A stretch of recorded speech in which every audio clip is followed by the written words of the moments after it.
সকল প্রশংসা মহান আল্লাহ তাআলার জন্য, যিনি অত্যন্ত মেহেরবান। নবী করিম সাল্লাল্লাহু আলাইহি ওয়াসাল্লামের যুগে ভারতবর্ষ কেমন ছিল, তৎকালীন আরব অঞ্চল এবং ভারতবর্ষের সম্পর্কের সূত্রপাত কিভাবে হয়েছিল, ভারতবর্ষে ইসলাম ধর্মের আগমন কিভাবে হয়েছিল, পবিত্র কুরআন এবং হাদিসে ভারতবর্ষের ব্যাপারে কি বলা হয়েছে, তৎকালীন সময়ে ভারতবর্ষের কোন কোন পণ্য বিখ্যাত ছিল, নবী করিম সাল্লাল্লাহু আলাইহি ওয়াসাল্লাম ভারতবর্ষের কোন কোন বস্তু খুবই পছন্দ করতেন এবং ভারতবর্ষের কোন কোন বস্তু ব্যবহার করতে নবী করিম সাল্লাল্লাহু আলাইহি ওয়াসাল্লাম নিষেধ করেছেন। আজকের ভিডিওতে এই বিষয়গুলি সম্পর্কে আলোকপাত করা হবে। মূল কাহিনীতে প্রবেশ করার আগে ভিডিওটি লাইক করে চ্যানেলটি সাবস্ক্রাইব করুন। এই ভিডিও সম্পর্কে আপনার যে কোনো মতামত কমেন্ট করে জানাতে ভুলবেন না। চলুন শুরু করা যাক।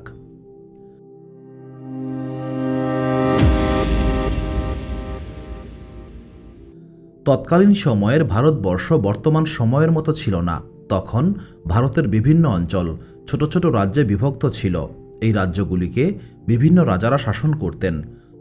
তৎকালীন সময়ে ভারতবর্ষের বিখ্যাত রাজ্যগুলির মধ্যে ছিল হর্ষবর্ধন সাম্রাজ্য, গুপ্ত সাম্রাজ্য, চাণক্য সাম্রাজ্য, পাল্লব রাজবংশ, ডেকান অঞ্চল, গৌড় অর্থাৎ বাংলা রাজ্য এবং কামরূপ রাজ্য অর্থাৎ বর্তমান সময়ের আসাম অঞ্চল প্রসিদ্ধ ছিল।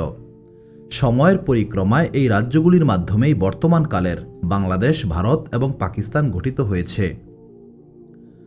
আরব অঞ্চল এবং ভারতবর্ষের সম্পর্ক ছিল অত্যন্ত প্রাচীন। প্রাচীনকাল থেকেই এই দুই অঞ্চলের মধ্যে বাণিজ্যিক, সাংস্কৃতিক এবং ধর্মীয় সম্পর্ক বিদ্যমান ছিল। আরব অঞ্চলের লোকেরা ভারতের উপকূলে আসতেন এবং ভারতবর্ষের বাসিন্দারা আরব অঞ্চলের সঙ্গে যাতায়াত রক্ষা করতেন। ভারতবর্ষের বিভিন্ন সম্প্রদায় আরব অঞ্চলে স্থায়ীভাবে বসবাস করতে শুরু করেছিল। যেসব ভারতীয়রা আরব অঞ্চলে বসবাস করতেন তাদেরকে আরব অঞ্চলের মানুষেরা জাত বা মেদ সম্প্রদায় হিসেবে অভিহিত করত। নবী করিম সাল্লাল্লাহু আলাইহি ওয়াসাল্লামের জন্মের বহু বছর আগে থেকেই ভারতবর্ষের অনেক জিনিসপত্র আরব অঞ্চলে বেশ প্রসিদ্ধ ছিল, যেমন ভারতীয় তলোয়ার, মেশক, উদ, কাফুর, মরিচ, সেগুন কাঠ, আদা, রসুন ইত্যাদি। তৎকালীন সময়ে ভারতে সিন্ধি নামক একটি প্রসিদ্ধ কাপড় ছিল। এই সিন্ধি কাপড় তৎকালীন আরব অঞ্চলের মানুষদের মধ্যে খুবই জনপ্রিয় ছিল। নবী করিম সাল্লাল্লাহু আলাইহি ওয়াসাল্লামের সময়ে আরবের বিভিন্ন অঞ্চলে ভারতবর্ষের লোকেরা যাতায়াত করতেন এবং সেখানে স্থায়ীভাবে বসবাস করতেন। এমনকি তৎকালীন মক্কায় ভারতবর্ষের অনেক ব্যবসায়ী এবং কারিগর স্থায়ীভাবে বসবাস করতেন। নবী করিম সাল্লাল্লাহু আলাইহি ওয়াসাল্লাম এবং সাহাবাগণ ভারত এবং ভারতীয় মানুষদের ব্যাপারে খুব ভালোভাবেই অবগত ছিলেন। নবী করিম সাল্লাল্লাহু আলাইহি ওয়াসাল্লাম নবুয়তপ্রাপ্ত হওয়ার পূর্বেই ভারতবর্ষের অনেক মানুষের সঙ্গে নবী করিম সাল্লাল্লাহু আলাইহি ওয়াসাল্লামের যোগাযোগ ছিল। দশম হিজরিতে ইয়েমেনের সীমান্তবর্তী নাজরান অঞ্চল থেকে বনু হারিস বিন কাব গোত্রের মুসলিমরা নবী করিম সাল্লাল্লাহু আলাইহি ওয়াসাল্লামের দরবারে উপস্থিত হয়েছিল। তখন নবী করিম সাল্লাল্লাহু আলাইহি ওয়াসাল্লাম বলেছিলেন, এদেরকে দেখে ভারতীয় মনে হচ্ছে। ভারতীয় উপমহাদেশের প্রখ্যাত ইসলামিক পণ্ডিত এবং ইতিহাসবিদ ইসাক ভাট্টি তার কিতাবে উল্লেখ করেছেন, প্রাচীন ভারতের জাট গোত্রের লোকেরা ভারতবর্ষ থেকে ইরানে গিয়েছিল এবং ইরানের বিভিন্ন শহর এবং গ্রামে বসতি স্থাপন করেছিল। পরবর্তীকালে এই জাট গোত্র ইরান থেকে আরবের বিভিন্ন অঞ্চলে ছড়িয়ে পড়েছিল। ইসলাম আগমনের পর এই জাট গোত্রের মানুষেরা আবু বকর রাদিয়াল্লাহু তাআলা আনহু, ওমর রাদিয়াল্লাহু তাআলা আনহু এবং আবু মুসা আশআরী রাদিয়াল্লাহু তাআলা আনহুর মাধ্যমে ইসলামকে কবুল করেছিল। ভারতের উপকূল তিনটি সমুদ্র দিয়ে ঘেরা। এই সমুদ্র তিনটি হচ্ছে বঙ্গোপসাগর, আরব সাগর এবং ভারত মহাসাগর। ভারতবর্ষের সমুদ্র উপকূলীয় অঞ্চলে বসবাসকারী বিভিন্ন গোত্রের মাধ্যমে আরব অঞ্চল এবং ভারতবর্ষের সম্পর্ক ক্রমশ বৃদ্ধি পেয়েছিল। এমনকি ভারতবর্ষ এবং আরবের মধ্যে বৈবাহিক সম্পর্কও গড়ে উঠেছিল। ভারত এবং আরব অঞ্চলের মধ্যে এই সম্পর্ক গড়ে ওঠার পেছনে অন্যতম কারণ ছিল বাণিজ্যিক সম্পর্ক। আরব অঞ্চল এবং ভারত এই দুইটি অঞ্চল ছিল দুইটি ভিন্ন ধর্মের তীর্থস্থান। এই দুইটি অঞ্চল নিজ নিজ ধর্মের অনুসারীদের কাছে অত্যন্ত গুরুত্বপূর্ণ এবং পবিত্রতম স্থান হিসেবে সম্মানিত ছিল। তাফসির কিতাবসমূহে বলা হয়েছে, যখন আদম আলাইহিস সালামকে পৃথিবীতে পাঠানো হয়েছিল তখন আদম আলাইহিওয়াসাল্লাম শ্রীলঙ্কায় অবতরণ করেছিলেন। শ্রীলঙ্কার একটি পাহাড়ে আদম আলাইহিওয়াসাল্লামের পদচিহ্ন রয়েছে বলে বিশ্বাস করা হয়। তৎকালীন সময়ে শ্রীলঙ্কা ভারতবর্ষের দক্ষিণাঞ্চলের একটি অংশ ছিল, যদিও বর্তমান সময়ে শ্রীলঙ্কা একটি স্বাধীন দেশ।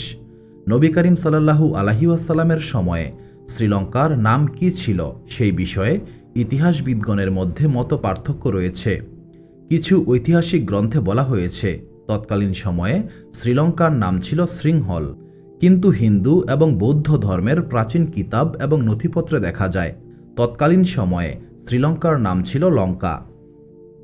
তৎকালীন সময়ে ভারতের দক্ষিণাঞ্চল থেকে বিভিন্ন ধরনের সুগন্ধি এবং মশলা আরব অঞ্চলে রপ্তানি করা হতো। এরপর আরব অঞ্চল থেকে সেই সমস্ত মশলা এবং সুগন্ধি বিশ্বের বিভিন্ন প্রান্তে ছড়িয়ে পড়ত।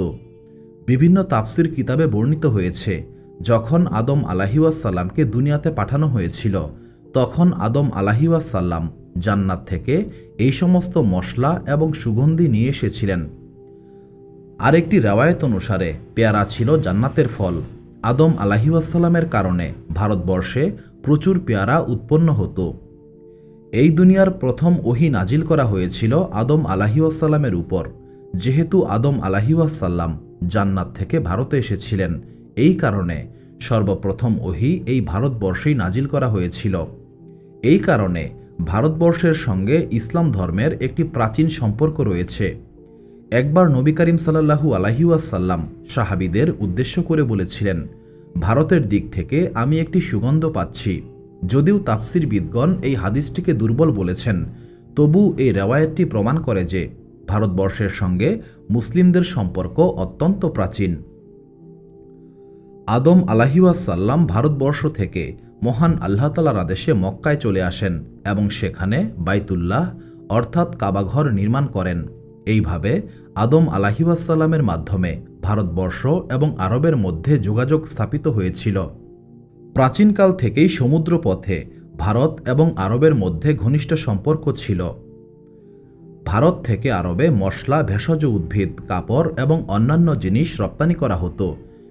এই সমস্ত পণ্যের মধ্যে ছিল লবঙ্গ, কালো মরিচ, আদা, এলাচ, জয়ত্রী এবং জয়ফল। যে সমস্ত ভেষজ বস্তু ভারত থেকে আরবে রপ্তানি করা হতো সেইগুলি হচ্ছে তরিফল, শাকিরা, বিলাদ, উদ, কর্তম, তেজপাতা, হর্তকি, বহেরা, অশ্বগন্ধা, ষষ্ঠীমধু ইত্যাদি।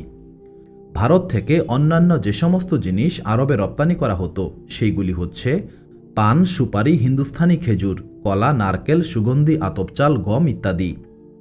প্রাচীনকালে আরবীয় ঘোড়া এবং মদ বিশ্বজুড়ে প্রসিদ্ধ ছিল। ভারতীয় ব্যবসায়ীরা আরব থেকে আরবীয় ঘোড়া এবং মদ আমদানি করত। ভারতবর্ষে আরবের খেজুর, মদ এবং ঘোড়ার খুব কদর ছিল।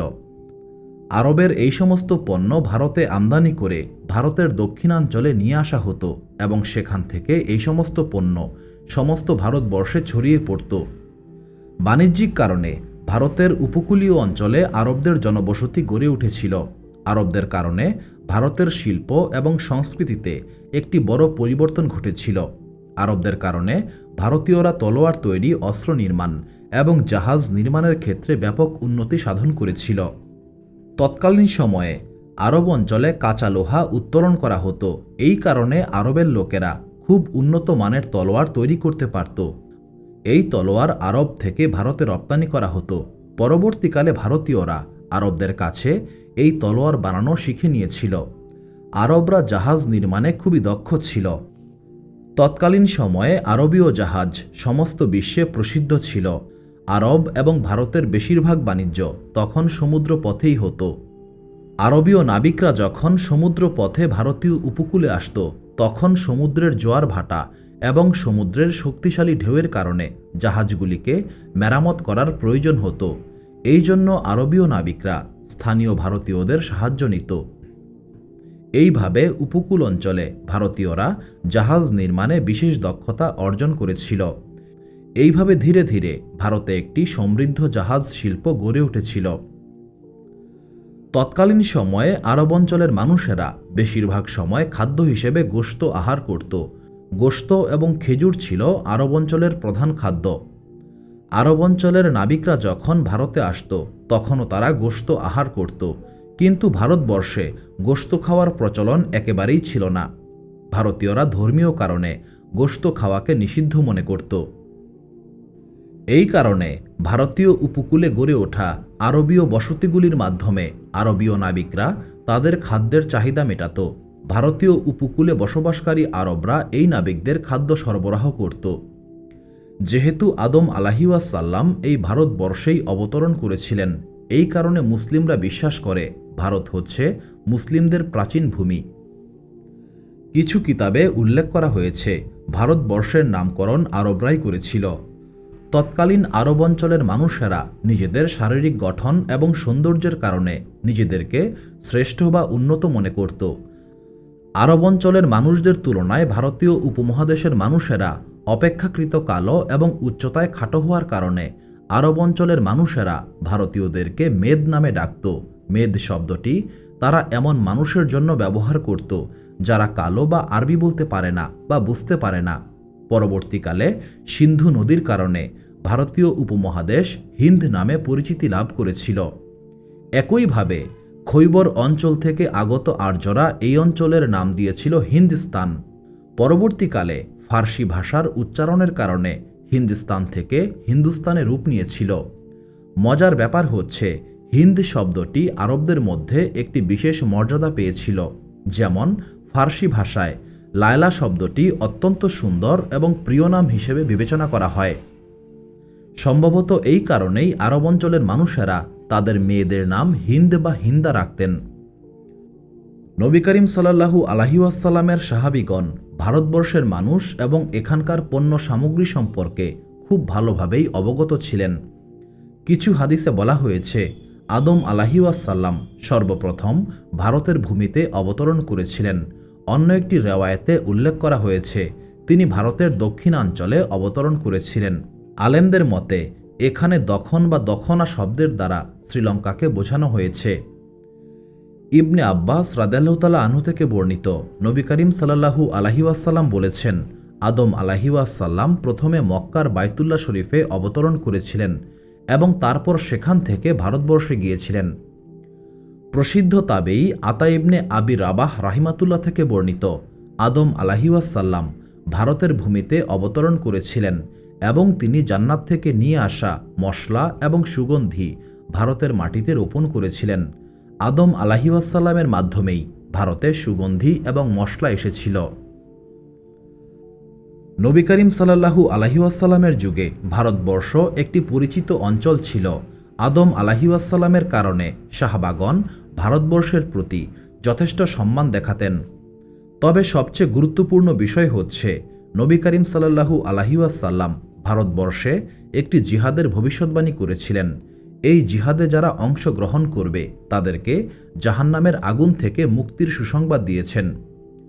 ইমাম নাসাই রাহিমাতুল্লাহ তার সুনান গ্রন্থে এই হাদিসের জন্য গাজওয়া আল হিন্দ অর্থাৎ ভারতবর্ষের জিহাদ নামে একটি আলাদা অধ্যায় লিপিবদ্ধ করেছেন।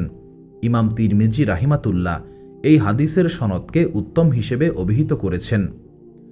সাওবান রাদিয়াল্লাহু তাআলা আনহু থেকে বর্ণিত, নবী করিম সাল্লাল্লাহু আলাইহি ওয়াসাল্লাম বলেছেন, আমার উম্মতের দুইটি দলকে মহান আল্লাহ তাআলা জাহান্নামের আগুন থেকে মুক্তি দিবেন।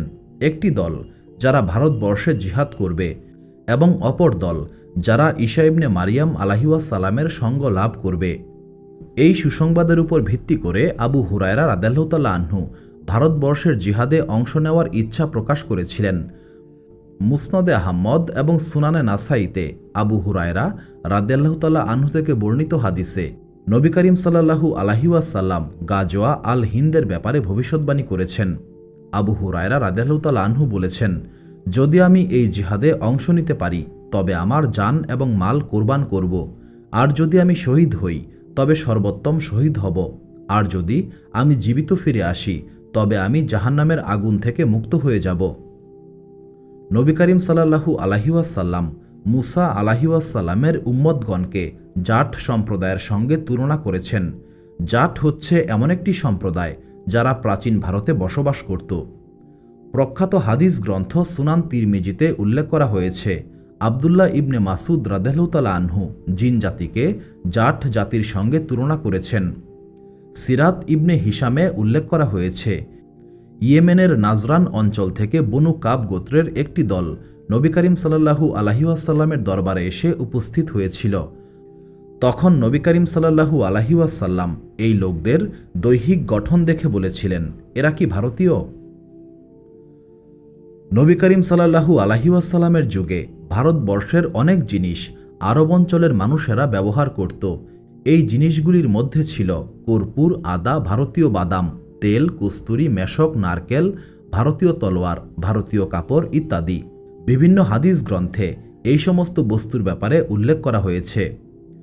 নবী করিম সাল্লাল্লাহু আলাইহি ওয়াসাল্লামের সময়ে আরবের বিভিন্ন অঞ্চলে, বিশেষ করে বাণিজ্য কেন্দ্রগুলিতে ভারতবর্ষের লোকেরা নিয়মিতভাবে যাতায়াত করতেন এবং কেউ কেউ স্থায়ীভাবে বসবাস করতেন।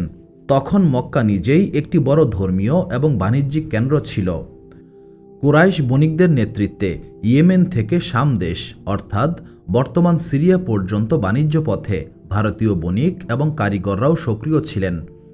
উদাহরণস্বরূপ আবু তালিবের একটি কবিতায় ভারতীয় নারীদের কথা উল্লেখ করা হয়েছে। ইবনে মাসুদ রাদিয়াল্লাহু তাআলা আনহু থেকে বর্ণিত কিছু হাদিসে জাট সম্প্রদায়ের কথা উল্লেখ করা হয়েছে। প্রাচীন আরবি কবিতা থেকে জানা যায় ভারতীয় কারিগররা উচ্চমানের তলোয়ার তৈরি করতেন। আরব অঞ্চলের মানুষেরা নিয়মিত ভারতবর্ষ এবং চীনে বাণিজ্যিক সফর করতেন। একইভাবে ভারতবর্ষের ব্যবসায়ী এবং কারিগররাও আরব অঞ্চলে যাতায়াত করতেন। নবী করিম সাল্লাল্লাহু আলাইহি ওয়াসাল্লামের জীবন এবং নবুয়তের খবর ভারতবর্ষে পৌঁছানো ছিল একটি স্বাভাবিক ঘটনা। সেই সময়ে যোগাযোগ ব্যবস্থা আধুনিক না হলেও বাণিজ্য, ভ্রমণ এবং ধর্মীয় সমাবেশের মাধ্যমে খবর খুব দ্রুত ছড়িয়ে পড়ত। বিশেষ করে মক্কায় যখন নবী করিম সাল্লাল্লাহু আলাইহি ওয়াসাল্লাম নবুয়তের দাবি করেছিলেন, তখন এই খবর মক্কার কুরাইশ নেতাদের মধ্যে ব্যাপক আলোড়ন সৃষ্টি করেছিল। কুরাইশ নেতারা নবী করিম সাল্লাল্লাহু আলাইহি ওয়াসাল্লামের বিরোধিতা করার জন্য বাজারে, মৌসুমি মেলায় এবং হজের সময় বিভিন্ন স্থানে নবী করিম সাল্লাল্লাহু আলাইহি ওয়াসাল্লামের বিরুদ্ধে কুৎসা রটনা করত। এই বিরোধী প্রচারণার কারণেই পরোক্ষভাবে নবী করিম সাল্লাল্লাহু আলাইহি ওয়াসাল্লামের নাম এবং সুখ্যাতি দূর দূরান্তে ছড়িয়ে পড়েছিল। উদাহরণস্বরূপ পারস্যের সম্রাট কিসরা যখন নবী করিম সাল্লাল্লাহু আলাইহি ওয়াসাল্লামের নবুয়তের ব্যাপারে শুনেছিলেন, তখন তিনি ইয়েমেনের গভর্নর বাজানকে নবী করিম সাল্লাল্লাহু আলাইহি ওয়াসাল্লামের বিরুদ্ধে ব্যবস্থা নিতে নির্দেশ দিয়েছিলেন। একইভাবে রোমান সাম্রাজ্যের সম্রাট হেরাক্লিয়াসও নবী করিম সাল্লাল্লাহু আলাইহি ওয়াসাল্লামের ব্যাপারে জানতে পেরেছিলেন। হেরাক্লিয়াস তখন মক্কা থেকে আগত কুরাইশ বণিক দলের নেতা আবু সুফিয়ানের কাছে নবী করিম সাল্লাল্লাহু আলাইহি ওয়াসাল্লামের ব্যাপারে জানতে চেয়েছিলেন এবং নবী করিম সাল্লাল্লাহু আলাইহি ওয়াসাল্লামের ব্যাপারে তদন্ত শুরু করেছিলেন। নবী করিম সাল্লাল্লাহু আলাইহি ওয়াসাল্লামের সময় বেশ কিছু সংখ্যক মুসলিম কুরাইশদের অত্যাচার থেকে বাঁচার জন্য হাবশায় হিজরত করেছিলেন। তখন সেখানকার বাদশাহ নাজাশিও নবী করিম সাল্লাল্লাহু আলাইহি ওয়াসাল্লামের ব্যাপারে জানতে পেরেছিলেন। এই ঘটনাগুলির মাধ্যমে এটাই প্রমাণিত হয় যে সেই সময়ে ভারতবর্ষের মতো দূরবর্তী অঞ্চলেও নবী করিম সাল্লাল্লাহু আলাইহি ওয়াসাল্লামের খবর পৌঁছে যাওয়া অসম্ভব ছিল না।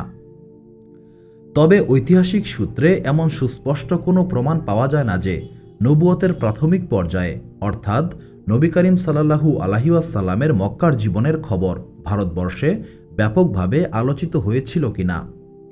কিছু রেওয়ায়েতে উল্লেখ করা হয়েছে মক্কায় প্রকাশ হওয়া নবী করিম সাল্লাল্লাহু আলাইহি ওয়াসাল্লামের কিছু অলৌকিক মোজেজা, যেমন চাঁদ দ্বিখণ্ডিত হওয়ার ঘটনা ভারতবর্ষের মানুষ জানতে পেরেছিল এবং এই ঘটনা তৎকালীন সময়ে ভারতবর্ষে ব্যাপক আলোড়ন সৃষ্টি করেছিল।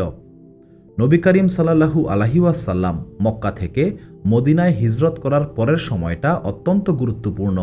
এই সময়ে মুসলিমরা কাফির এবং মুশরিকদের সঙ্গে নিয়মিত সংঘর্ষে লিপ্ত হতো এবং প্রকাশ্যে ইসলামের দাওয়াত দিতে শুরু করেছিল। ফলে নবী করিম সাল্লাল্লাহু আলাইহি ওয়াসাল্লামের খ্যাতি এবং ইসলামের বার্তা দূরবর্তী দেশগুলোতে ছড়িয়ে পড়েছিল। এই সময়ে ভারতবর্ষের কিছু ধর্মীয় গোষ্ঠী এবং গুণীজন নবী করিম সাল্লাল্লাহু আলাইহি ওয়াসাল্লামের খেদমতে প্রতিনিধি বা উপহার পাঠানোর সিদ্ধান্ত নিয়েছিল। এই সম্পর্কে দুইটি ঘটনা ঐতিহাসিক কিতাবসমূহে বিশেষভাবে উল্লেখ করা হয়েছে এবং এই ঘটনাগুলি নির্ভরযোগ্য বলে বিবেচিত।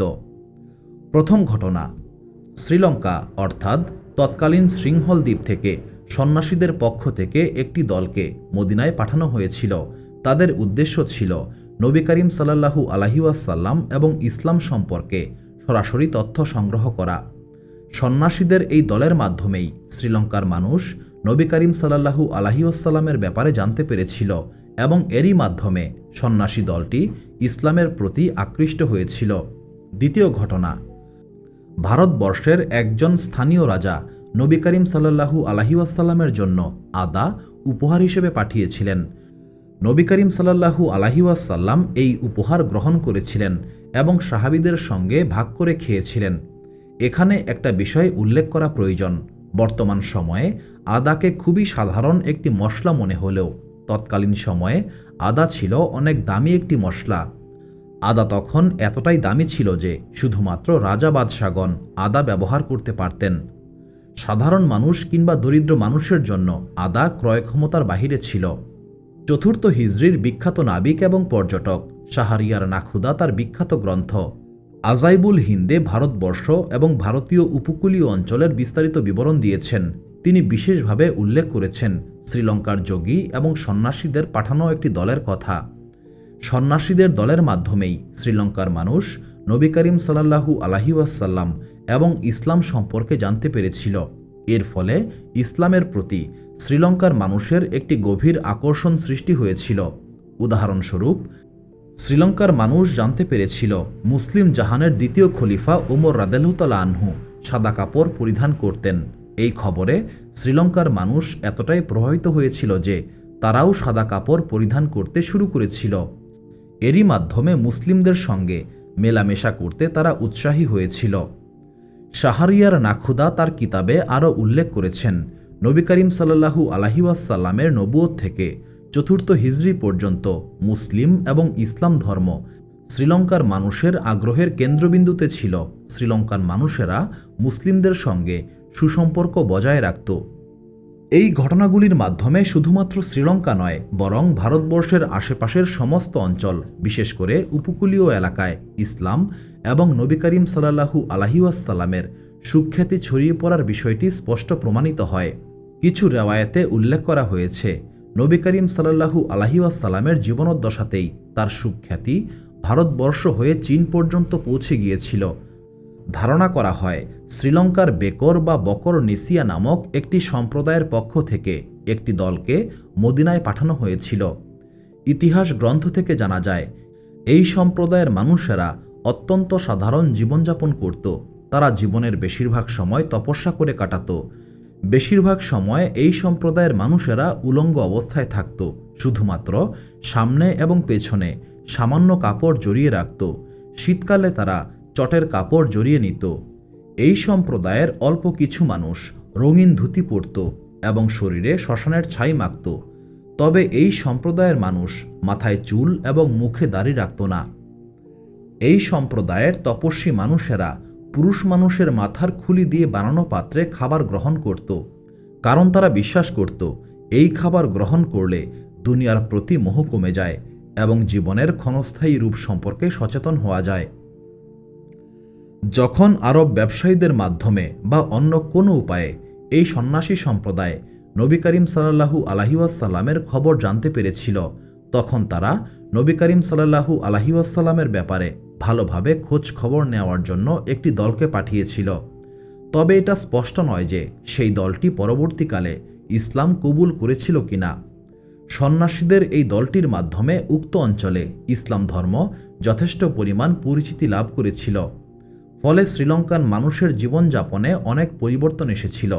ইসলাম ধর্মের প্রতি এই আকর্ষণ এবং আনুগত্যের কারণে আরবের অনেক মুসলিম ব্যবসায়ীরা শ্রীলঙ্কায় স্থায়ীভাবে বসবাস শুরু করেছিল।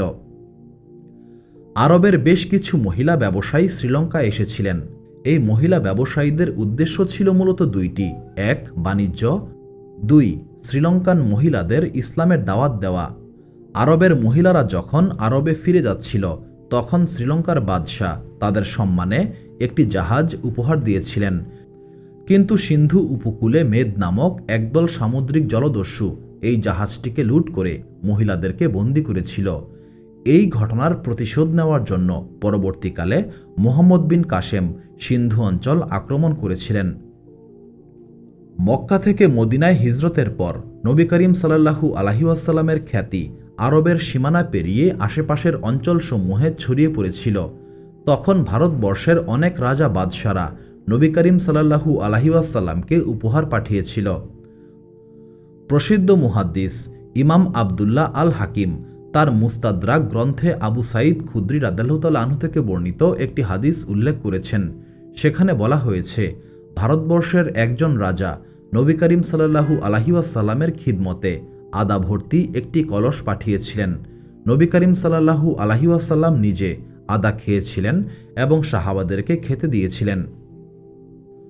ঐতিহাসিক দৃষ্টিকোণ থেকে ভারতের একজন রাজার পক্ষ থেকে নবী করিম সাল্লাল্লাহু আলাইহি ওয়াসাল্লামকে উপহার পাঠানোর এই রেওয়ায়েতটি অত্যন্ত নির্ভরযোগ্য বলেই বিবেচনা করা হয়। এই উপহার ঐতিহাসিক সাক্ষ্য বহন করে যে ভারতবর্ষের কোনো একজন রাজা নবী করিম সাল্লাল্লাহু আলাইহি ওয়াসাল্লামের প্রতি গভীর শ্রদ্ধা এবং সম্মান জানিয়েছিলেন। উপহার পাঠানো সেই সময়ে একটি কূটনৈতিক রীতি ছিল। এই উপহার হিজরত পরবর্তী সময়ে পাঠানো হয়েছিল। তবে নবী করিম সাল্লাল্লাহু আলাইহি ওয়াসাল্লামকে এই উপহার যিনি পাঠিয়েছিলেন তিনি ভারতের কোন অঞ্চলের বাদশাহ ছিলেন সেটা স্পষ্টভাবে বলা সম্ভব নয়। আরেকটি রেওয়ায়েতে উল্লেখ করা হয়েছে, ভারতের একজন বাদশার কাছে নবী করিম সাল্লাল্লাহু আলাইহি ওয়াসাল্লাম হুযায়ফা রাদিয়াল্লাহু তাআলা আনহু, ওসামা রাদিয়াল্লাহু তাআলা আনহু এবং সুয়াইব রাদিয়াল্লাহু তাআলা আনহুকে পাঠিয়েছিলেন। সেই বাদশাহ নবী করিম সাল্লাল্লাহু আলাইহি ওয়াসাল্লামের দাওয়াত কবুল করেছিলেন। এই দাওয়াত কবুলের মাধ্যমেই ভারতবর্ষে ইসলাম ধর্মের সূচনা হয়েছিল। ভারতে এমন কয়েকজন ব্যক্তি ছিলেন যারা দাবি করতেন তারা নবী করিম সাল্লাল্লাহু আলাইহি ওয়াসাল্লামের সাহাবী ছিলেন। ভারতীয় ইতিহাসে এমন দুইজন ব্যক্তির কথা উল্লেখ করা হয়েছে।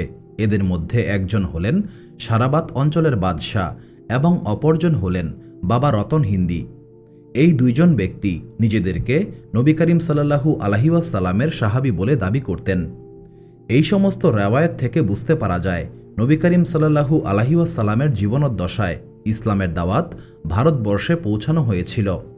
ভারতের কয়েকজন রাজা এবং কয়েকটি সম্প্রদায় নবী করিম সাল্লাল্লাহু আলাইহি ওয়াসাল্লামের প্রতি আনুগত্য প্রকাশ করেছিল। যদিও কিছু রেওয়ায়েতের ঐতিহাসিক নির্ভরযোগ্যতা নিয়ে বিতর্ক রয়েছে, তবু এই রেওয়ায়েতগুলি ইসলামের প্রাথমিক যুগে ভারতবর্ষে ইসলাম পৌঁছার ব্যাপারে শক্তিশালী ইঙ্গিত দেয়।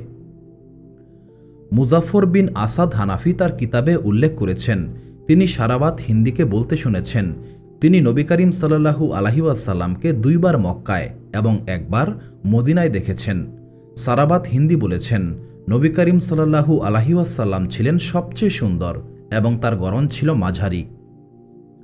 নবী করিম সাল্লাল্লাহু আলাইহি ওয়াসাল্লাম উফাতের 1 মাস আগে সাহাবীদের উদ্দেশ্য করে বলেছিলেন, তোমাদের মধ্যে এখন যারা জীবিত রয়েছ 1 শতাব্দী পার হওয়ার পর কেউ আর জীবিত থাকবে না। এই হাদিসের আলোকে শরীয়ত এবং ঐতিহাসিক দৃষ্টিকোণ থেকে রাজা সারাবাত বা বাবা রতন হিন্দির সাহাবী হওয়ার দাবি প্রমাণিত নয়। এমনকি তাদের নবী করিম সাল্লাল্লাহু আলাইহি ওয়াসাল্লামের সমকালীন কোনো ব্যক্তির সঙ্গে সম্পর্ক রয়েছে এমন দাবিও গ্রহণযোগ্য নয়। নবী করিম সাল্লাল্লাহু আলাইহি ওয়াসাল্লামের যুগে আরব অঞ্চলে ভারতীয় জিনিসপত্রের ব্যবহার ছিল খুবই সাধারণ ঘটনা। নবী করিম সাল্লাল্লাহু আলাইহি ওয়াসাল্লাম এবং সাহাবীরা দৈনন্দিন জীবনে ভারতীয় জিনিসপত্র ব্যবহার করতেন। নবী করিম সাল্লাল্লাহু আলাইহি ওয়াসাল্লাম ভারতীয় মেশক, উদ এবং কাফুর ব্যবহার করতেন। তৎকালীন আরব সমাজে ভারতীয় কাপড় খুবই প্রসিদ্ধ ছিল। আরব অঞ্চলে ভারত এবং সিন্ধু অঞ্চলের কাপড় ব্যবহার করা হতো। ভারত থেকে প্রচুর পরিমাণে ভেষজ ঔষধ আরবে রপ্তানি করা হতো। পরবর্তী সময়ে যখন আরব এবং ভারতের মধ্যে সম্পর্ক আরও গভীর হয়েছিল, তখন আরবে ভারতীয় দ্রব্যের ব্যবহার আরও বাড়তে শুরু করেছিল। এই সম্পর্কের ফলে 2 অঞ্চলের মধ্যে বাণিজ্যিক এবং সাংস্কৃতিক বিনিময় আরও জোরদার হয়েছিল। কিছু রেওয়ায়েতে বর্ণিত হয়েছে, খলিফায়ে রাশিদিনের সময়ে আরবে বসবাসকারী ভারতীয়রা হিন্দিতে কথা বলতো এবং কিছু সাহাবী ছিলেন যারা হিন্দি বুঝতে পারতেন। নবী করিম সাল্লাল্লাহু আলাইহি ওয়াসাল্লামের সময়ে ভারতীয় অনেক জিনিস সাহাবীরা ব্যবহার করতেন, তবে কিছু জিনিস ব্যবহার করতে নবী করিম সাল্লাল্লাহু আলাইহি ওয়াসাল্লাম নিষেধ করেছিলেন। নবী করিম সাল্লাল্লাহু আলাইহি ওয়াসাল্লাম পবিত্রতা এবং সুগন্ধি খুবই পছন্দ করতেন। এই দুনিয়ার যে জিনিসগুলোর প্রতি নবী করিম সাল্লাল্লাহু আলাইহি ওয়াসাল্লামের বিশেষ আকর্ষণ ছিল তার মধ্যে সুগন্ধি ছিল অন্যতম। নবী করিম সাল্লাল্লাহু আলাইহি ওয়াসাল্লাম যখন বাইরে যেতেন তখন তিনি এতটাই সুগন্ধি ব্যবহার করতেন যে মানুষ বুঝতে পারত নবী করিম সাল্লাল্লাহু আলাইহি ওয়াসাল্লাম এই রাস্তা অতিক্রম করেছেন। সুগন্ধির মধ্যে তিনি মেশক খুবই পছন্দ করতেন। আবু সাঈদ খুদরি রাদিয়াল্লাহু তাআলা আনহু থেকে বর্ণিত, একবার নবী করিম সাল্লাল্লাহু আলাইহি ওয়াসাল্লাম বলেছিলেন, সকল সুগন্ধির মধ্যে মেশক সবচাইতে পবিত্র। নবী করিম সাল্লাল্লাহু আলাইহি ওয়াসাল্লাম আরও বলেছেন, জান্নাতবাসীদের ঘাম থেকে মেশকের সুগন্ধ বের হবে। শহীদদের সম্পর্কে নবী করিম সাল্লাল্লাহু আলাইহি ওয়াসাল্লাম বলেছেন, শহীদদের রক্ত দেখতে সাধারণ রক্তের মতো হলেও এই রক্ত মেশকের মতো হবে। রোজাদারদের সম্পর্কে নবী করিম সাল্লাল্লাহু আলাইহি ওয়াসাল্লাম বলেছেন, রোজাদারের মুখের গন্ধ কিয়ামতের দিন মহান আল্লাহ তাআলার কাছে মিশকের গন্ধের চেয়েও বেশি সুগন্ধিময় হবে। আয়েশা রাদিয়াল্লাহু তাআলা আনহা থেকে বর্ণিত, তিনি বলেছেন, নবী করিম সাল্লাল্লাহু আলাইহি ওয়াসাল্লাম মেশক এবং আম্বরের সুগন্ধি ব্যবহার করতেন। আনাস রাদিয়াল্লাহু তাআলা আনহু থেকে বর্ণিত, নবী করিম সাল্লাল্লাহু আলাইহি ওয়াসাল্লাম শিক্কা নামক একটি সুগন্ধি ব্যবহার করতেন। মোল্লা আলী কারি তার বিখ্যাত কিতাব শামায়েল ফিশারে বলেছেন, শিক্কা হল এক ধরনের মাটি যা মেশক এবং রামক নামক তেলের মিশ্রণে তৈরি করা হতো। আরেকটি রেওয়ায়েতে বলা হয়েছে, নবী করিম সাল্লাল্লাহু আলাইহি ওয়াসাল্লাম মেশক তার মাথায় এবং দাড়িতে লাগাতেন। নবী করিম সাল্লাল্লাহু আলাইহি ওয়াসাল্লাম মেশক এতটাই পছন্দ করতেন যে তিনি নিজে মেশক ব্যবহার করতেন এবং অন্যদেরকেও মেশক ব্যবহার করতে উৎসাহ দিতেন। একটি হাদিসে নবী করিম সাল্লাল্লাহু আলাইহি ওয়াসাল্লাম বলেছেন, মেশক হচ্ছে সবচেয়ে উত্তম সুগন্ধি। নবী করিম সাল্লাল্লাহু আলাইহি ওয়াসাল্লাম হাবশার বাদশাহ নাজাশির কাছেও মেশক এবং গালিয়া পাঠিয়েছিলেন।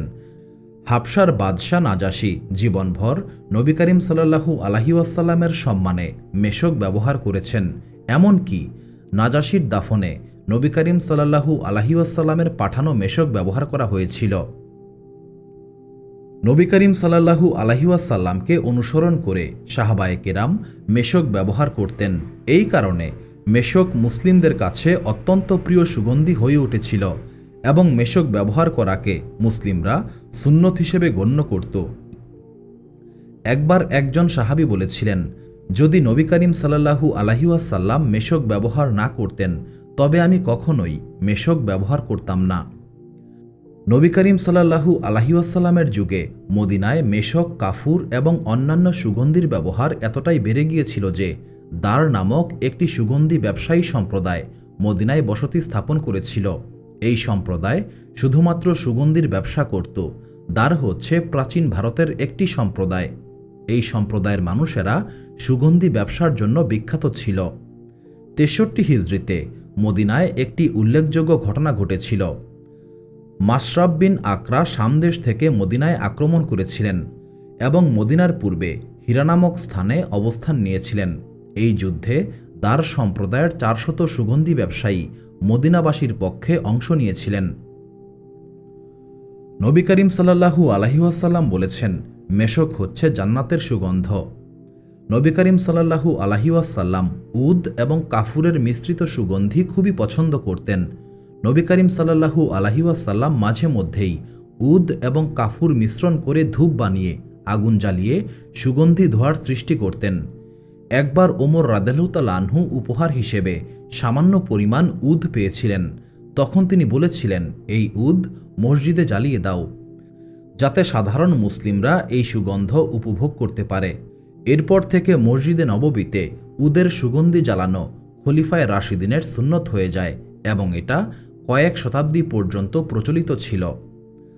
প্রাচীনকাল থেকে আরবে শিশু এবং নারীদের জন্য খাব নামক একটি বিশেষ সুগন্ধিযুক্ত হাড় তৈরি করা হতো, যাতে লবঙ্গ, উদ এবং মেশক সূক্ষ্মভাবে ব্যবহার করা হতো। লবঙ্গের দানা ভিজিয়ে সুই দিয়ে সুতোয় গাঁথা হতো এবং উদের কাঠও গাঁথা হতো। এতে মুক্তা বা অন্য কোনো পাথর ব্যবহার করা হতো না। এই সাধারণ হাড়ের দৈর্ঘ্য গলা থেকে নাক পর্যন্ত হতো। আবু হুরায়রা রাদিয়াল্লাহু তাআলা আনহু থেকে বর্ণিত, একবার নবী করিম সাল্লাল্লাহু আলাইহি ওয়াসাল্লাম কানা থেকে ফিরে ফাতেমা রাদিয়াল্লাহু তাআলা আনহার ঘরে গিয়ে হাসান রাদিয়াল্লাহু তাআলা আনহুকে খুঁজছিলেন। যখন হাসান রাদিয়াল্লাহু তাআলা আনহুর বাইরে আসতে দেরি হচ্ছিল, তখন আমরা বুঝতে পেরেছিলাম ফাতেমা রাদিয়াল্লাহু তাআলা আনহা তাকে স্নান করিয়ে সুগন্ধি হার পরিয়ে প্রস্তুত করছেন। ভারতের একটি বিখ্যাত ভেষজ ঔষধ, যেটা আরবে কস্ত বা কাস্ত নামে পরিচিত ছিল, নবী করিম সাল্লাল্লাহু আলাইহি ওয়াসাল্লাম চিকিৎসার জন্য ভারতীয় ঔষধ ব্যবহার করার ব্যাপারে উৎসাহ দিতেন। নবী করিম সাল্লাল্লাহু আলাইহি ওয়াসাল্লাম বলেছেন, তোমরা ভারতীয় কাঠ ব্যবহার করবে, কারণ এতে 7টি রোগের নিরাময় রয়েছে। এই 7 ধরনের রোগের মধ্যে জ্বরও অন্তর্ভুক্ত রয়েছে। একবার নবী করিম সাল্লাল্লাহু আলাইহি ওয়াসাল্লাম আয়েশা রাদিয়াল্লাহু তাআলা আনহার হুজরায় এসে দেখলেন একটি শিশুর নাকের 2 ছিদ্র দিয়ে রক্ত বের হচ্ছে। রক্ত বের হওয়ার কারণ ছিল গলার গ্রন্থি বৃদ্ধি অথবা মাথা ব্যথার কারণে। তখন নবী করিম সাল্লাল্লাহু আলাইহি ওয়াসাল্লাম বললেন, শিশু বাচ্চাদেরকে কষ্ট দিও না। যদি কোনো শিশু সন্তানের গলা ব্যথা অথবা মাথা ব্যথা থাকে, তবে ভারতীয় কাঠ ঘষে নাও এবং নাকে দাও। নবী করিম সাল্লাল্লাহু আলাইহি ওয়াসাল্লামের নির্দেশ অনুসারে যখন ঘোড়া নিমের কাঠ ব্যবহার করা হয়েছিল, তখন শিশুটি সুস্থ হয়ে গিয়েছিল। প্রাচীনকালে আরবে ভারতীয় সেগুন কাঠ ব্যাপকভাবে ব্যবহার করা হতো। এই সেগুন কাঠকে আরবে সাজ বলা হতো। নবী করিম সাল্লাল্লাহু আলাইহি ওয়াসাল্লাম যে খাটিয়াতে বিশ্রাম করতেন, সেই খাটিয়ার পায়াগুলি ভারতীয় সেগুন কাঠের ছিল। নবী করিম সাল্লাল্লাহু আলাইহি ওয়াসাল্লাম এই খাটিয়াটি মদিনায় ব্যবহার করতেন এবং মৃত্যু পর্যন্ত তিনি এই খাটিয়া ব্যবহার করেছেন। যদিও এই তক্তা পরবর্তীকালে পবিত্র নিদর্শন হিসেবে সংরক্ষণ করা হয়নি, তবে এই খাটিয়া বিশেষ গুরুত্ব বহন করত। মদিনায় আসার পর নবী করিম সাল্লাল্লাহু আলাইহি ওয়াসাল্লাম মদিনাবাসী কয়েকজনকে জিজ্ঞাসা করেছিলেন, তোমরা কি খাট ব্যবহার করো না? নবী করিম সাল্লাল্লাহু আলাইহি ওয়াসাল্লামের কথা শুনে ইবনে আসাদ রাদিয়াল্লাহু তাআলা আনহু নবী করিম সাল্লাল্লাহু আলাইহি ওয়াসাল্লামের জন্য একটি খাটিয়া পাঠিয়েছিলেন। এই খাটিয়ার পায়াগুলি ভারতীয় সেগুন কাঠের ছিল। নবী করিম সাল্লাল্লাহু আলাইহি ওয়াসাল্লাম এই খাটিয়াতেই ঘুমাতেন। যখন নবী করিম সাল্লাল্লাহু আলাইহি ওয়াসাল্লামের জন্য হুজরা প্রস্তুত করা হয়েছিল, তখন নবী করিম সাল্লাল্লাহু আলাইহি ওয়াসাল্লাম হুজরায় চলে গিয়েছিলেন এবং এই খাটিয়াটিকেও সেখানে নিয়ে গিয়েছিলেন। নবী করিম সাল্লাল্লাহু আলাইহি ওয়াসাল্লাম জীবনভর এই খাটিয়াতে বিশ্রাম করেছেন। যখন নবী করিম সাল্লাল্লাহু আলাইহি ওয়াসাল্লাম ইন্তেকাল করেছেন, তখন নবী করিম সাল্লাল্লাহু আলাইহি ওয়াসাল্লামকে এই খাটিয়াতেই রাখা হয়েছিল। এমনকি নবী করিম সাল্লাল্লাহু আলাইহি ওয়াসাল্লামের জানাজা এই খাটিয়ার উপর রেখেই করা হয়েছিল। পরবর্তীকালে মদিনাবাসী বরকত হাসিলের জন্য এই খাটিয়া দিয়ে মৃতদেহ বহন করত এবং কবরস্থানে নিয়ে যেত। আবু বকর রাদিয়াল্লাহু তাআলা আনহু, ওমর রাদিয়াল্লাহু তাআলা আনহু এবং অন্যান্য সাহাবীদের বেলাতেও এই খাটিয়া ব্যবহার করা হয়েছিল। মাওরানের শাসনামলে এই খাটিয়াটি সাধারণ মানুষের জন্য নিষিদ্ধ করা হয় এবং এই খাটিয়াটিকে ধনী ব্যক্তিদের জন্য সংরক্ষণ করা হয়। পরবর্তীকালে আবদুল্লাহ বিন ইক খলিফা মুয়াবিয়ার কাছ থেকে এই তক্তাটিকে 4000 দিরহামে কিনে নিয়েছিল। বিখ্যাত মুহাদ্দিস মুইন মদিনায় ইন্তেকাল করেছিলেন এবং তাকেও এই তক্তায় গোসল দেওয়া হয়েছিল। আবদুল্লাহ ইবনে আমর রাদিয়াল্লাহু তাআলা আনহু থেকে বর্ণিত, নবী করিম সাল্লাল্লাহু আলাইহি ওয়াসাল্লামের সময়ে মসজিদে নববী কাঁচা ইট এবং খেজুরের ডাল দিয়ে তৈরি করা হয়েছিল। আবু বকর রাদিয়াল্লাহু তাআলা আনহু যখন খলিফা ছিলেন, তখন মসজিদে নববীতে কোনো পরিবর্তন করা হয়নি। তবে ওমর রাদিয়াল্লাহু তাআলা আনহু নবী করিম সাল্লাল্লাহু আলাইহি ওয়াসাল্লামের সময় প্রতিষ্ঠিত ভিত্তির উপরে কাঁচা ইট এবং খেজুরের ডাল দিয়ে নতুন কাঠামো নির্মাণ করেন এবং নতুন কাঠের থাম লাগান। এরপর ওসমান রাদিয়াল্লাহু তাআলা আনহুর সময়ে মসজিদের কাঠামোতে একটি বড় ধরনের পরিবর্তন এসেছিল। তিনি দেয়ালগুলি খোদাই করা পাথর এবং চুন দিয়ে তৈরি করেন। থামগুলি খোদাই করা পাথর দিয়ে নির্মাণ করা হয় এবং মসজিদে নববীর ছাদ সেগুন কাঠ দিয়ে নির্মাণ করেন। প্রাচীন আরবে ভারতীয় বর্শা এবং তলোয়ারও ব্যবহার করা হতো। আরবি রেওয়ায়াতে ভারতীয় তলোয়ারের কথা বারবার উল্লেখ করা হয়েছে। সিন্ধু অঞ্চল এবং ভারতবর্ষ থেকে নাবাতি এবং তুলার মখমলের কাপড় আরবে রপ্তানি করা হতো। কিছু রেওয়ায়াতে বলা হয়েছে আয়েশা রাদিয়াল্লাহু তাআলা আনহা সিন্ধি কাপড় ব্যবহার করতেন। লিসানুল আরব কিতাবে আয়েশা রাদিয়াল্লাহু তাআলা আনহার একটি হাদিস উল্লেখ করা হয়েছে। একবার একজন সাহাবী আয়েশা রাদিয়াল্লাহু তাআলা আনহার শরীরে 4খানা সিন্ধি কাপড় দেখে ভেবেছিলেন এইগুলি ইয়েমেনি চাদর। নবী করিম সাল্লাল্লাহু আলাইহি ওয়াসাল্লাম এবং সাহাবায়ে কেরাম এমন কিছু কাপড় ব্যবহার করতেন যা ভারতবর্ষ থেকে আসত এবং ভারতেই তৈরি হতো। যদিও এই কাপড়গুলি খাঁটি ভারতীয় কিনা সেই ব্যাপারে নিশ্চিত হওয়া যায়নি, তবে এই কাপড়গুলি ভারতীয় হওয়ার সম্ভাবনাই বেশি। বিভিন্ন রাওয়ায়েতে সিন্ধি মুরগির কথাও উল্লেখ করা হয়েছে। বাজুয়া সিন্ধি নামক এক ধরনের মুরগি আরবে খুবই প্রসিদ্ধ ছিল। এই মুরগিগুলি ভারত থেকে আমদানি করা হতো। অনেক হাদিসে নবী করিম সাল্লাল্লাহু আলাইহি ওয়াসাল্লাম এবং সাহাবীদের মুরগির গোশত খাওয়ার কথা একাধিকবার উল্লেখ করা হয়েছে। আবু মুসা রাদিয়াল্লাহু তাআলা আনহু থেকে বর্ণিত, নবী করিম সাল্লাল্লাহু আলাইহি ওয়াসাল্লাম মুরগির গোশত খেয়েছেন। কিছু রেওয়ায়েতে বলা হয়েছে নবী করিম সাল্লাল্লাহু আলাইহি ওয়াসাল্লামের যুগে বাজুয়া সিন্ধি মুরগির গোশত ব্যবহার করা হতো। নবী করিম সাল্লাল্লাহু আলাইহি ওয়াসাল্লামের যুগে ভারতীয় অনেক জিনিস আরবে বহুল প্রচলিত ছিল। এর মধ্যে কিছু জিনিস নবী করিম সাল্লাল্লাহু আলাইহি ওয়াসাল্লাম খুবই পছন্দ করতেন এবং সাহাবীদেরকেও এইগুলি ব্যবহার করতে উৎসাহ দিতেন। তবে নবী করিম সাল্লাল্লাহু আলাইহি ওয়াসাল্লাম কিছু জিনিস ব্যবহার করতে নিষেধ করেছেন, কারণ এইগুলি ইসলামের নীতি মূল্যবোধের সঙ্গে সাংঘর্ষিক ছিল। উদাহরণস্বরূপ, চৌসার নামে একটি খেলা ছিল যা ইরানবাসীদের মাধ্যমে আরবে এসেছিল। তবে এই চৌসার খেলাটির মূল উৎপত্তি হয়েছিল ভারতে। নবী করিম সাল্লাল্লাহু আলাইহি ওয়াসাল্লাম এই ব্যাপারে কঠোরভাবে নিষেধ করেছেন। তিনি বলেছেন যে চৌসার খেলে সে যেন তার হাত শূকরের রক্ত এবং মাংসে ডুবিয়েছে। আরেকটি হাদিসে তিনি বলেছেন যে চৌসার খেলায় লিপ্ত হয় সে মহান আল্লাহ তাআলা এবং তার রাসূলের নাফরমানি করেছে। কারণ এই খেলাটি জুয়ার আকারে খেলা হতো, তাই এটিকে নিষিদ্ধ করা হয়। শতরঞ্জও একটি ভারতীয় খেলা যা আরবে ব্যাপকভাবে প্রচলিত হয়েছিল। নবী করিম সাল্লাল্লাহু আলাইহি ওয়াসাল্লাম এই খেলাটিকে নিষিদ্ধ করেছেন। আরেকটি হাদিসে বলা হয়েছে যে শতরঞ্জ খেলে সে অভিশপ্ত। আরেকটি হাদিসে বলা হয়েছে যখন তুমি শতরঞ্জ এবং চৌসার খেলোয়াড়দের পাশ দিয়ে যাবে তাদেরকে সালাম দিও না। যদি তারা তোমাকে সালাম দেয় তবে সালামের জবাব দিও না। এছাড়া ট্যাটু করা, যা ভারতবর্ষ এবং আরবে খুবই সাধারণ ছিল এবং বিশ্বের বিভিন্ন সম্প্রদায়ের মধ্যে প্রচলিত ছিল, তবুও নবী করিম সাল্লাল্লাহু আলাইহি ওয়াসাল্লাম এইগুলিকে নিষিদ্ধ করেছেন। নবী করিম সাল্লাল্লাহু আলাইহি ওয়াসাল্লামের যুগে ভারতবর্ষের নিজস্ব সংস্কৃতি ছিল, যা ইসলামের প্রভাবে কিছুটা পরিবর্তিত হয়েছিল। ভারতীয় সংস্কৃতিতে কিছু ভালো দিক ছিল, যেমন সেগুন কাঠ, কাপড়, খাদ্যদ্রব্য, যা মুসলিমদের মধ্যে গৃহীত হয়েছিল। কিন্তু চৌসার, শতরঞ্জ এবং গোদনার মতো কিছু জিনিস যা ইসলামী নীতির সঙ্গে সাংঘর্ষিক ছিল, তাই নবী করিম সাল্লাল্লাহু আলাইহি ওয়াসাল্লাম এইসব নিষেধ করেছেন। সুপ্রিয় দর্শক মণ্ডলী, প্রতিদিন নতুন নতুন ভিডিও পেতে আমাদের চ্যানেলটি অবশ্যই সাবস্ক্রাইব করুন এবং পাশে থাকা বেল আইকনটি প্রেস করতে অবশ্যই ভুলবেন না, এবং সেই সাথে আপনার যে কোনো মতামত আমাদের জানাতে আমাদের ভিডিওতে অবশ্যই কমেন্ট করুন।